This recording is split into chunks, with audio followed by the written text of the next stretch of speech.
إن الحمد لله نحمده ونستعينه ونستغفره ونعوذ بالله من شرور أنفسنا وسيئات أعمالنا من يهده الله فلا مضل له ومن يضلل فلا هادي له وأشهد أن لا إله إلا الله وحده لا شريك له وأشهد أن محمدًا عبده ورسوله يا أيها الذين آمنوا اتقوا الله حق تقاته ولا تموتن إلا وأنتم مسلمون يا أيها الناس اتقوا ربكم الذي خلقكم من نفس واحدة وخلق منها زوجها وبث منهما رجالا كثيرا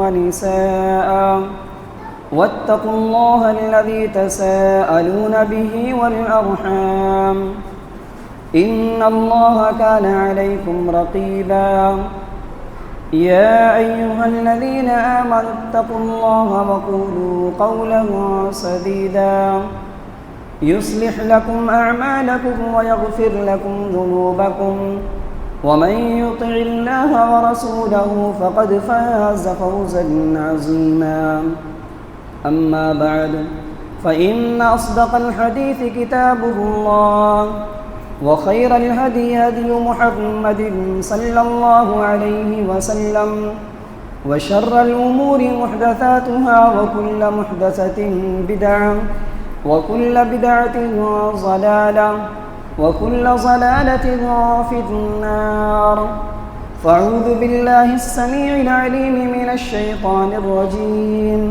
بسم الله الرحمن الرحيم فمن كان يرجو لقاء ربه فليعمل عملا صالحا ولا يشرك بعبادة ربه أحدا محترم حاضرین جمعہ، محترم بزرگوں، نوجوان بھائیوں، قابل احترام خواتین اسلام، ہم اور آپ جیسے جیسے قیامت سے قریب ہوتے جا رہے ہیں ویسے ویسے فتنوں کا ظہور بھی ہوتا جا رہا ہے۔ آئے دن ایک نیا فتنہ ظاہر ہوتا ہے، ایک فتنہ ابھی ختم نہیں ہونے پاتا ہے جب تک دوسرا فتنہ سر اٹھا لیتا ہے۔ آج کے دور میں، جس دور میں ہم اور آپ جی رہے ہیں، زندگی گزار رہے ہیں، قدم قدم پر فتنے، ہر طرح کے فتنے، شرک کے فتنے، بدعات کے فتنے، اختلافات کے فتنے، شہوات کے فتنے، شبہات کے فتنے، اموال کے فتنے، اولاد کے فتنے، الغرض پوری زندگی اور یہ دور فتنوں کا دور ہے۔ اور یہی وجہ ہے کہ آپ صلی اللہ علیہ وسلم نے جہاں فتنوں کی رہنمائی کی اور فتنے ظاہر ہوں گے، آپ نے کہا کثرت سے ظاہر ہوں گے۔ اس دور میں، اس زمانے میں، اس وقت ایک مومن کا کردار کیا ہونا چاہیے؟ فتنے تو ظاہر ہوں گے، آزمائشیں تو آئیں گی اور طرح طرح کے فتنے آئیں گے۔ وہ فتنے ہمارے عقیدے کے خلاف ہوں گے، ہمارے ایمان کے لیے خطرناک ہوں گے، ہمارے اعمال کے لیے خطرناک ہوں گے۔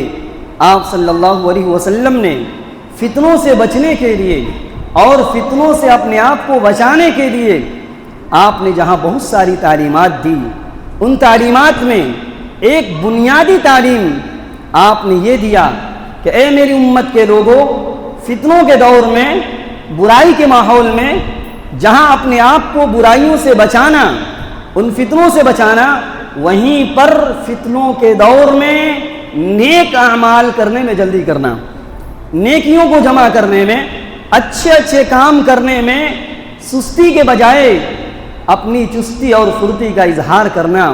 اور آپ نے جو الفاظ استعمال کیے اور آپ نے جو تعلیم دیا، اس میں کہا گیا کہ اے امت کے لوگوں، معلوم نہیں ہم اور آپ کس فتنے میں مبتلا ہو جائیں اور ہمیں اس کا احساس نہ ہو، لہذا فتنوں میں مبتلا ہونے سے پہلے نیکیوں کو جمع کر لیا جائے، نیک اعمال میں جلدی کر لی جائے، توبہ کرنے میں جلدی کر لیا جائے، اپنے آپ کو سدھارنے سنبھالنے میں جلدی کر لیا جائے۔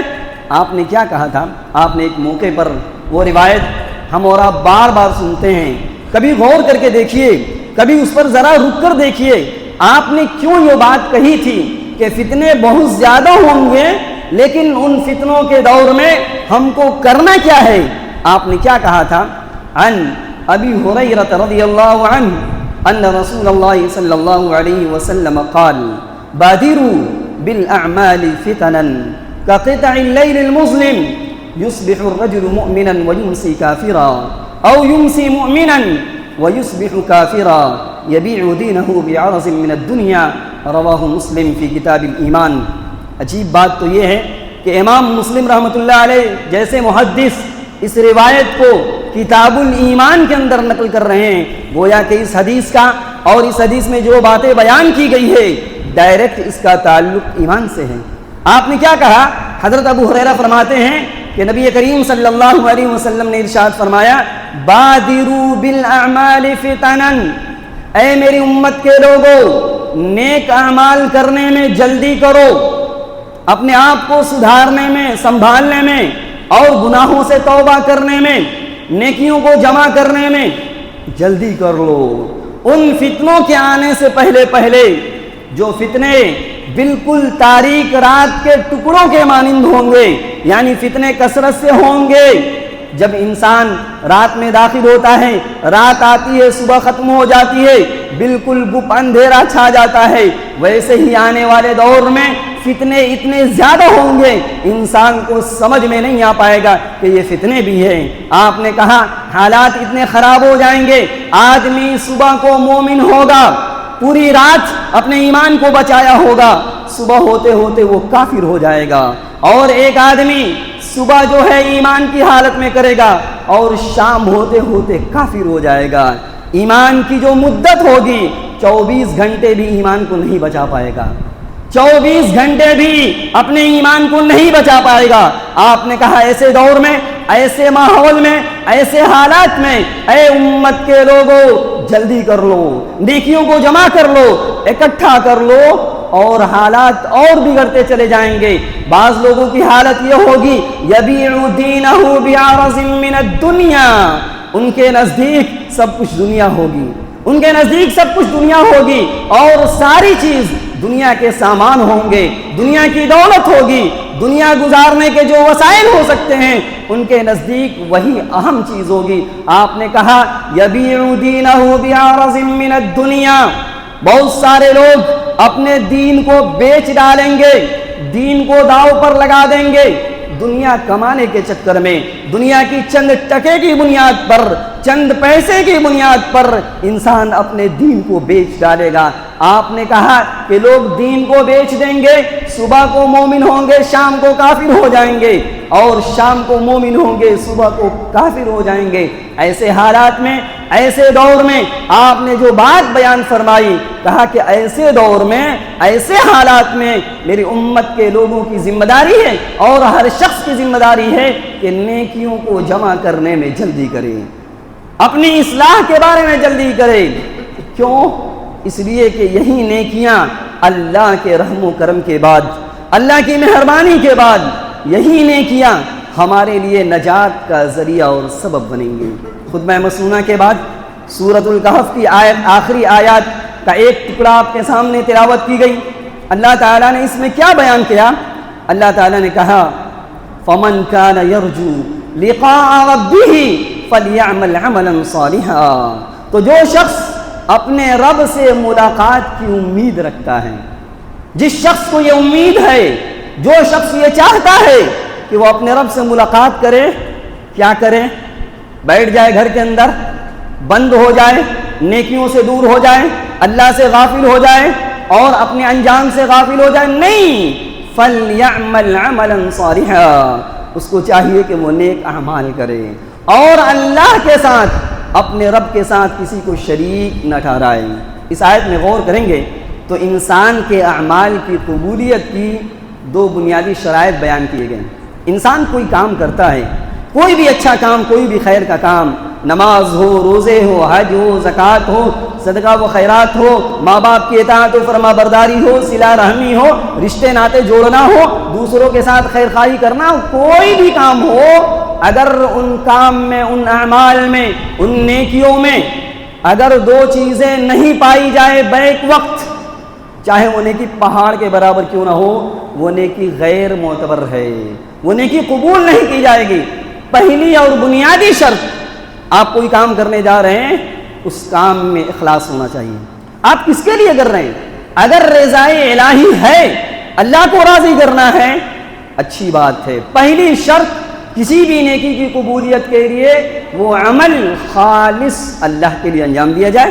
اور نمبر 2، وہ عمل منمانی نہ ہو، وہ عمل خواہشات کی بنیاد پر نہ ہو، وہ عمل کسی بڑے بزرگ پیر امیر فقیر امام محدث کے قول کی بنیاد پر نہ ہو، وہ عمل پیارے نبی صلی اللہ علیہ وسلم کی سنت کے موافق ہو، تب جا کر وہ عمل ہے اور صالح عمل ہے، نیک عمل ہے. آپ نے کہا، اللہ تعالیٰ نے کہا کہ جو شخص اللہ سے ملاقات کی امید کرتا ہے، اور کون نہیں چاہے گا کہ اللہ سے ملاقات کرے. اور یاد رکھیے، اگر کوئی اللہ سے ملنا نہیں چاہتا، اللہ بھی اس سے ملنا نہیں چاہتا. ایسا ہے کیا؟ ایسا ہی ہے. جو اللہ سے، اپنے رب سے ملاقات نہیں کرنا چاہتا، اللہ بھی اس سے ملنا نہیں چاہتا. اللہ کو کیا پڑی ہے ہم سے اور آپ سے ملنے کی؟ ہم کو پڑی ہے، ہم کو ضرورت ہے، آپ کو ضرورت ہے. اللہ کے پیارے نبی صلی اللہ علیہ وسلم نے کتنی پیاری بات کہی. کہا، وعن عائشہ رضی اللہ عنہا قالت قال رسول اللہ صلی اللہ علیہ وسلم من احب لقاء اللہ احب اللہ لقاءہ ومن کرہ لقاء اللہ کرہ اللہ لقاءہ والموت قبل لقاء اللہ. رواہ مسلم فی کتاب الذکر والدعاء. صحیح مسلم کی روایت ہے. ام المومنین حضرت عائشہ رضی اللہ تعالیٰ عنہ فرماتی ہیں کہ اللہ کے نبی صلی اللہ علیہ وسلم نے ارشاد فرمایا، من احب لقاء اللہ، جو شخص اللہ سے ملاقات کو پسند کرتا ہے، جو چاہتا ہے اللہ سے ملنا، اللہ بھی چاہتا ہے اس سے ملنا.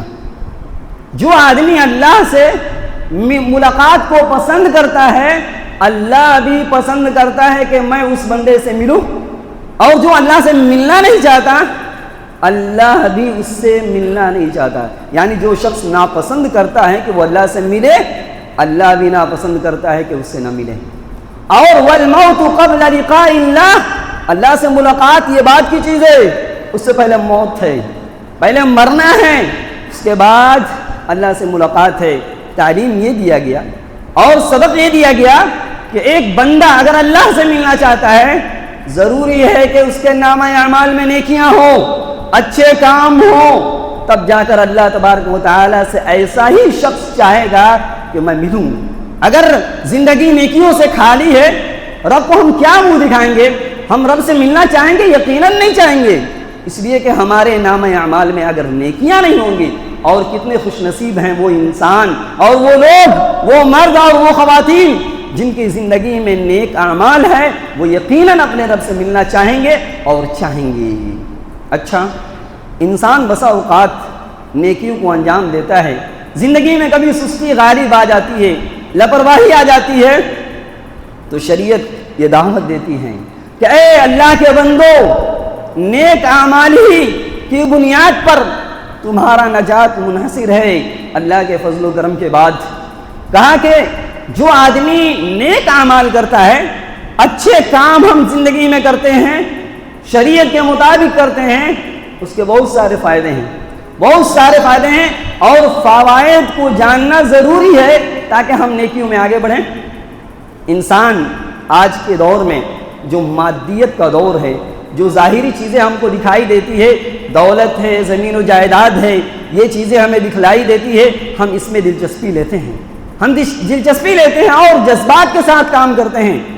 شریعت یہ کہتی ہے کہ سب کچھ ملنے کے باوجود سامان کا مل جانا، دولت کا مل جانا اور اچھی چیزوں کا مل جانا اس دنیا کے اندر، یہ ضروری نہیں ہے کہ آپ خوش نصیب ہیں، یہ ضروری نہیں ہے کہ دولت کے ذریعے، پیسے کے ذریعے، سامان کے ذریعے اور زندگی گزارنے کی جو سہولیات ہے ان چیزوں کے ذریعے آپ کی زندگی میں سکون مل جائے. ایسا نہیں ہے، ایسا نہیں ہے. سکون سامان سے نہیں ملتا، سکون دولت سے نہیں ملتا. آج دنیا کے اندر لاکھ پتی اور کروڑ پتی لوگ زندہ ہیں، دنیا کے اندر ہیں، لیکن ان کو قاعدے سے نیند نہیں آتی ہے، وہ سکون کی نیند نہیں سو پاتے ہیں. حالانکہ کسی چیز کی کمی نہیں ہے.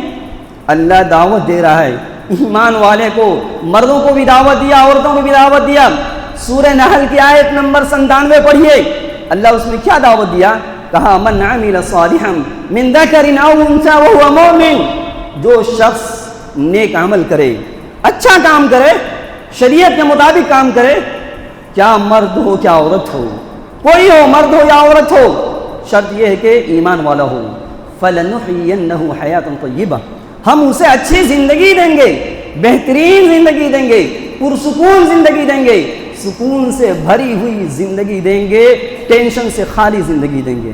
اور وَلَنَجْزِيَنَّهُمْ أَجْرَهُمْ بِأَحْسَنِ مَا كَانُوا يَعْمَلُونَ. اور موت کے بعد جو اچھے کام کرتے ہیں اللہ تبارک و تعالی اس کا بہترین بدلہ دے گا. یہ آیت بتلا رہی ہے کہ اگر انسان دنیا کے اندر سکون چاہتا ہے، اچھی زندگی چاہتا ہے تو نیکیوں کو انجام دے، اچھے کام کو انجام دے. اور آگے بڑھیے. دنیا کے اندر ہم اور آپ طرح طرح کے مسائل، مشکلات، آفات، بیماریاں اور بری موت بہت سارے لوگوں کی زندگی میں آ جاتی ہے. شریعت یہ کہتی ہے نیک اعمال کر لیے جائیں، اچھے کام کر لیے جائیں، اللہ تبارک و تعالی ان چیزوں سے بچا لے گا. ایک حدیث کے اندر آیا وعن انس بن مالک رضی اللہ عنہ قال قال رسول اللہ صلی اللہ علیہ وسلم المعروف الى الناس یقی صاحبهم مصاري السوء والآفات والهلكات وأهل المعروف في الدنيا هم أهل المعروف في الآخرة. رواه الحاکم فی المستدرک فی کتاب العلم. مستدرک حاکم کی صحیح روایت ہے. انس بن مالک کہتے ہیں کہ نبی کریم صلی اللہ علیہ وسلم نے ارشاد فرمایا المعروف الی الناس، لوگوں کے ساتھ خیر کا معاملہ کرنا، لوگوں کے ساتھ اچھائی سے پیش آنا. جو لوگ یہ کام کرتے ہیں، لوگوں کی مدد کرنا، لوگوں کا تعاون کرنا، یہ نیکی ہے. کہا کہ ہر اچھے کام اگر لوگوں کے ساتھ کیے جائیں یقی صاحبہم مصاری السوء. ہوگا کیا؟ پہلی چیز تو یہ اللہ ایسے شخص کو بری موت سے بچا لے گا. اللہ اکبر. آج کا جو دور ہے آئے دن بہت سارے لوگ بری موت کے شکار ہو جاتے ہیں. ایکسیڈنٹل موت، انسان چلتا پھرتا انسان چلا جاتا ہے. کہا گیا کہ اچھی موت اگر چاہیے اور بری موت سے بچنا ہے لوگوں کے ساتھ خیر خواہی کیجیے، اچھے کام کیجیے. اور والآفات والہلاکات، اللہ ایسے شخص کو، ایسے لوگوں کو آفات سے، بلیات سے، مصیبتوں سے اور ہلاک کرنے والی چیزوں سے اور ہلاک کرنے والی بیماریوں سے اللہ بچا لے رہا ہے. اور یہ کون لوگ ہیں؟ یہ وہ لوگ ہیں جو دنیا میں بھی معروف والے ہیں، اچھے والے ہیں، اچھے لوگ ہیں، اور آخرت میں بھی ان کا شمار اچھے لوگوں میں ہوگا. پتہ یہ چلا کہ نیکی کا اثر انسان کی زندگی میں بھی پڑ جاتا ہے اور موت کے بعد بھی ہے. اصل چیز تو موت کے بعد ہے، اصل معاملہ تو موت کے بعد ہے. دنیا میں انسان کی نیکیوں کا فائدہ ہوتا ہے، اچھی زندگی، بری موت سے بچاؤ اور آفات و بلیات سے حفاظت. لیکن آخرت میں کیا ہوگا؟ آخرت میں سب کچھ انسان کا ساتھ چھوڑ دینے والی ہے. اگر کام آنے والی کوئی چیز ہے تو انسان کی نیکیاں ہیں. انسان کی نیکیاں ہیں. انسان کی نیکیاں وہ ہے جیسے ہی انسان کی روح قبض ہوتی ہے، انسان کو نہلا دھلا کر، کفن دے کر اور منو مٹی کے اندر داخل کر دیا جاتا ہے. ہوتا کیا ہے؟ کیا رشتہ دار، کیا ماں باپ، کیا دوست و احباب اور کیا تعلقات والے لوگ، سب لوگ ہاتھ جھاڑ کر چلے آتے ہیں، سب لوگ چلے آتے ہیں. یہ ہے تو انسان کی حقیقت. انسان کتنی تمنائیں رکھا تھا اپنے دوست و احباب کی بنیاد پر، فلاں صاحب سے ہمارے تعلقات ہیں، فلاں صاحب ہمارے بہت قریبی ہیں. قبر کے اندر نہیں جائیں گے. ماں باپ کو اپنی اولاد سے بڑی محبت ہے، ماں باپ اپنی اولاد کے ساتھ قبر میں نہیں جاتے. اولاد کو اپنی ماں باپ سے بڑی محبت ہے. کوئی اولاد اپنے ماں باپ کے ساتھ قبر کے اندر نہیں جاتی. جاتا کیا ہے؟ یہ غور کرنے کی بات ہے. نبی سے پوچھتے ہیں کیا جاتا ہے. عن انس بن مالک رضی اللہ عنہ قال قال رسول اللہ صلی اللہ علیہ وسلم يتبع المیت ثلاث فيرجع اثنان ويبقى معه واحد يتبعه اهله وماله وعمله فيرجع اهله وماله ويبقى عمله رواه البخاری فی کتاب الرقاق. جانتے ہیں اس روایت کو امام بخاری رحمۃ اللہ علیہ کتاب الرقاق کے اندر لا رہے ہیں. کیا مطلب؟ رقاق کہا جاتا ہے دل کو نرم کرنے والی چیز. دل کو نرم کرنے والی چیز. امام بخاری رحمۃ اللہ علیہ کتاب الرقاق کے اندر انہی روایتوں کو بیان کرتے ہیں جس کو سننے کے بعد انسان کا دل نرم ہو جائے, انسان کچھ سوچے, غور کرے اور فکر مند ہو جائے. اگر دل کے اندر سختی ہے گناہوں کی وجہ سے, نافرمانیوں کی وجہ سے, کم از کم آپ کچھ نہیں پڑھ سکتے ہیں تو صحیح بخاری اٹھائیے اور کتاب الرقاق اس کو پڑھیے. دل کو نرم کرنے والا جو چیپٹر ہے اس کو کبھی پڑھ کر دیکھیے, رونگٹے کھڑے ہو جائیں گے. اور فتح الباری کے اندر حافظ ابن حجر رحمۃ اللہ علیہ نے کتاب الرقاق میں بہت سارے مسائل بیان کیے ہیں جس کو پڑھ کر اور سمجھ کر آپ کی زندگی تبدیل ہو سکتی ہے اور زندگی میں نرمی آ سکتی ہے اور گناہوں کی دنیا آپ چھوڑ سکتے ہیں اور اطاعت و فرما برداری کی زندگی آپ لا سکتے ہیں اپنی زندگی میں. کیا ہے اس روایت کے اندر؟ انس بن مالک کہتے ہیں کہ اللہ کے پیارے نبی صلی اللہ علیہ وسلم نے ارشاد فرمایا یتبع المیت ثلاث. جب انسان مر جاتا ہے تین چیزیں اس کے ساتھ جاتی ہیں. غور کیجئے, غور کیجئے, تین چیزیں اس کے ساتھ جاتی ہے. ہمارا مسئلہ کسی اور میں اٹکا ہوا ہے, ہم کسی اور چیز کو بنیاد بنا رہے ہیں اور کسی اور چیز میں ہم پھنسے ہوئے ہیں.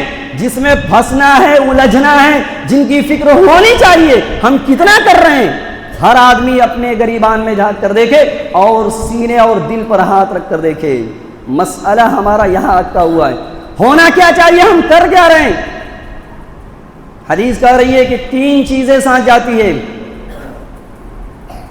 فَيَرْجِعُ اثْنَانُ وَيَبْقَى مَعَهُ وَاحِدٌ. جاتی تین ہے, واپس دو چلی جاتی ہے, ساتھ چھوڑ دیتی ہے. دو چیزیں واپس چلی جاتی ہے. وَيَبْقَى مَعَهُ وَاحِدٌ. ایک چیز ساتھ رہتی ہے, وہ ساتھ نہیں چھوڑتی. یہ بے وفائی نہیں کرتی, یہ غداری نہیں کرتی. ایک چیز نبی فرما رہے ہیں یتبعہ اہلہ ومالہ وعملہ. انسان کے ساتھ انسان کے گھر والے جاتے ہیں, انسان کے ساتھ انسان کا مال جاتا ہے, یعنی جس چارپائی پر, جس کھاٹ پر ہم لے کر جاتے ہیں, اور انسان کا عمل اس کے ساتھ جاتا ہے. فَيَرْجِعُ أَهْلُهُ وَمَالُهُ. رشتہ دار واپس آ رہے ہیں, ماں باپ واپس آ رہے ہیں, دوست و احباب واپس آ رہے ہیں. مال جس کے چکر میں ہم پھنسے ہوئے ہیں, جس کے چکر میں حلال کیا ہے حرام کیا ہے ہم فرق نہیں کر رہے ہیں. اولاد کی ناجائز خواہشات کی تکمیل کے لیے ہم سود بھی کھا رہے ہیں, ہم رشوت بھی لے رہے ہیں, ہم دوسروں پر ظلم بھی کر رہے ہیں, دوسروں کا خون بھی چوس رہے ہیں. یہ مال آپ کے ساتھ نہیں جا رہا ہے, یہ مال ہمارے ساتھ نہیں جا رہا ہے. نبی فرما رہے ہیں یہ دونوں چیزیں واپس آ رہی ہیں. یہ اس دونوں کے اندر غداری کی صفت ہے, یہ بے وفائی کی صفت ہے, یہ قبر کے اندر نہیں جا رہی. جس کے چکر میں ہم پھنسے ہوئے ہیں یہ قبر سے پہلے ہی ساتھ چھوڑ دے رہی ہے. نبی نے کیا کہا؟ گھر والے واپس آ جا رہے ہیں, مال واپس آ جا رہا ہے.